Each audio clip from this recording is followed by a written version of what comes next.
নুসরাত জাহানের বুকে লেখা কার নাম? বোতাম খোলা শার্টের ফাঁক থেকেই দিল উকি, খেলেন খোঁটাও।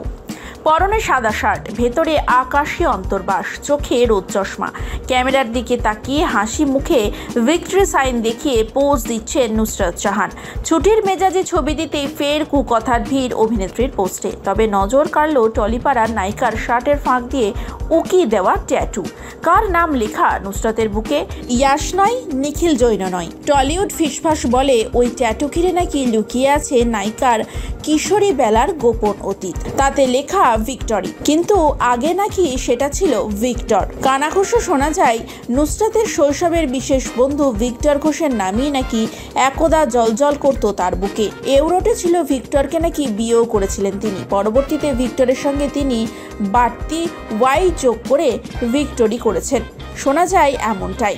যদিও এ প্রসঙ্গে নুসরাত কোনোদিনই কোনো কথা বলেনি, তবে নেটপাড়ার একাংশ সেই ছবি দেখে তার শরীরের গড়ন নিয়েও একটু কথা বলেছেন। রাজনৈতিক গ্ল্যামার গার্ল এখন নিজস্ব দুনিয়ায় ব্যস্ত। বসিরহাটের বিদায়ী সাংসদ গত 5 বছরে বারবার নিজস্ব সংসদীয় কেন্দ্রের জমা বিতর্কে আগুনে ঠান্ডা পদক্ষেপ নিয়ে সমালোচনায় জড়িয়েছেন। ফ্ল্যাট দুর্নীতিতেও নাম জড়িয়েছে তার। বিতর্ক যেন চিরসঙ্গী নুসরাত জাহানের।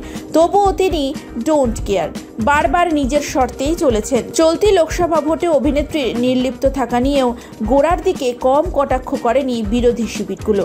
এক প্রকার নুসরাতের টিকিট না পাওয়া বিষয়টা যেন আগে থেকেই নির্ধারিত হয়ে গিয়েছিল। তবে তিনি রাজনীতি বিতর্ক থেকে দূরে থাকতে চাইলেও বিতর্ক কিন্তু নুসরাতের পিছু ছাড়তে নারাজ, বরং ছায়াসঙ্গীর মতোই রয়েছে তার সঙ্গে। এবার থাইল্যান্ডে ঘোরার ছবি শেয়ার করে ফের ট্রোলের সম্মুখীন অভিনেত্রী নুসরাত জাহান।